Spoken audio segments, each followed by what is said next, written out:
I support Obi and Atiku going to court while I prepare to be president. Tinubu, welcome to the news and please subscribe to our channel. This is inherent to the democratic process. We define the right to seek legal recourse. Nigeria at the cusp of renewed hope by Bola Ahmed Tinubu, President-elect Nigeria. A fair, credible election has been held and has been won. The honor of that victory and the steep responsibility it entails has fallen on me. I say this not to grow to boast because there is no room for such behavior. I am listed of facts as they are. I realize many good and well-meaning Nigerians voted for the candidate. They are naturally disappointed that their favorite candidate did not win. Other candidates have voiced their dissatisfaction, stating that they will go to court to contest the election. This is inherent to the democratic process. We defend their right to seek legal recourse, while they exercise the legal rights afforded them in our democracy. I have set my course and mind on the leadership of this nation. We have important work to do, and I'm committed to getting that work done for the benefit of all the people. Whether or not they voted for me or even voted at all, this is not the time for continued acrimony and partisan recrimination. These negative things can incite strong passions, but they are not the pathway to a better nation. Only unity and national commitment can serve that purpose.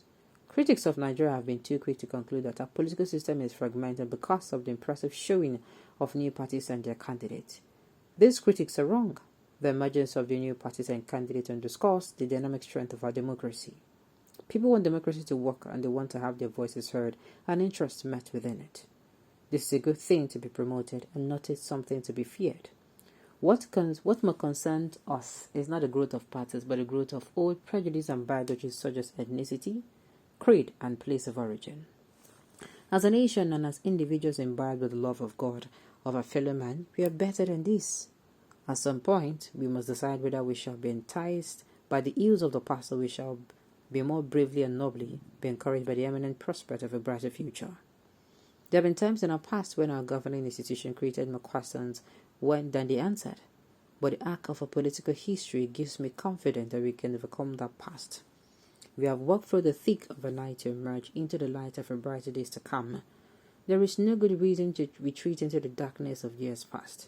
We must begin to repair and rebuild this national home of ours. There is time to complete the task, but time is also of the essence. We must not tarry or fret over the enormity of what we face. We are able of mind and body. Now, we must show the spirit and the willpower to accomplish the historic things that lie within our grasp. As your incoming president, I accept the task before me. There has been talk of government of a national unity. My aim is higher than that. I seek a government of national competence. In selecting my government, I shall not be weighed down by consideration external stability and performance. The day for political gamemanship is gone and long gone.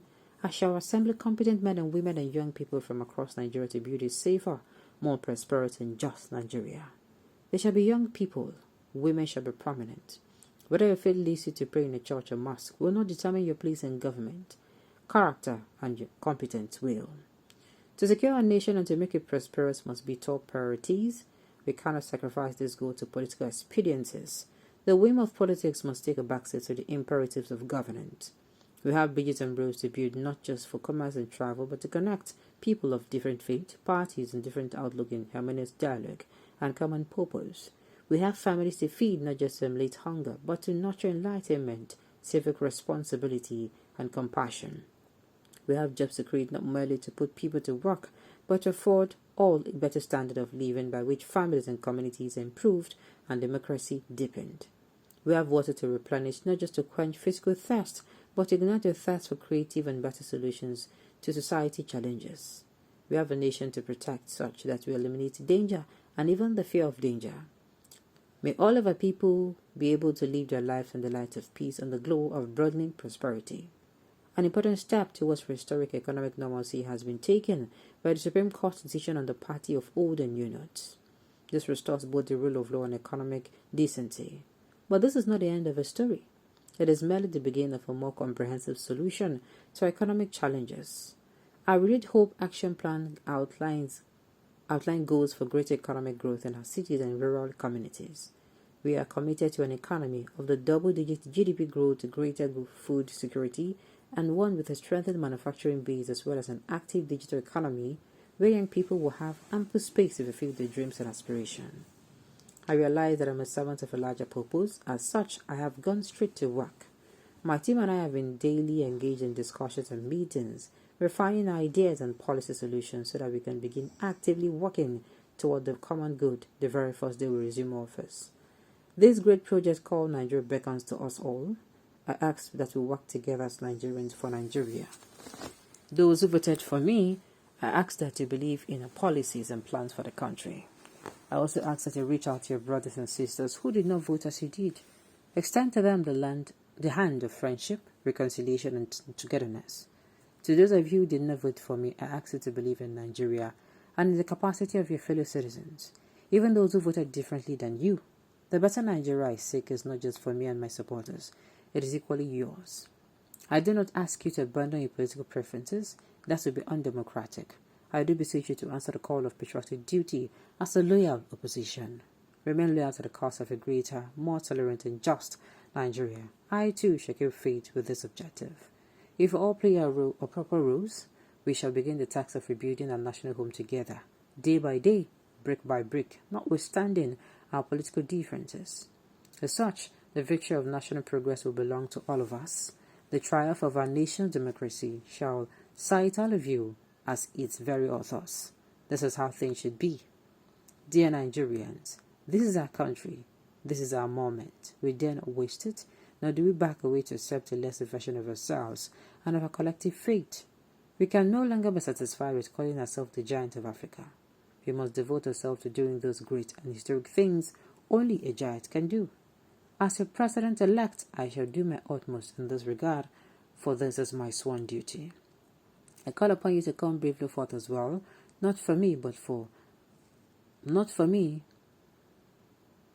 but out of abiding love of country and for the people who inhabit it with you.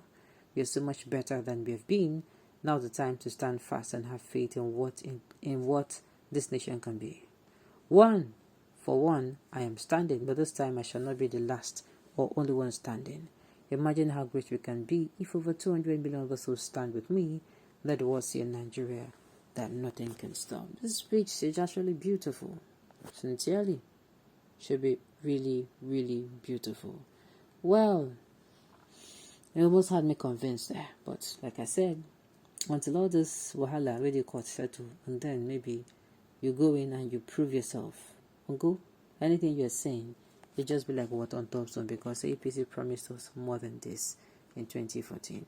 Alright, on this note, you've come to the end of the news. We say thank you for tuning in to listen. Until I come your way next time, enjoy the rest of your day.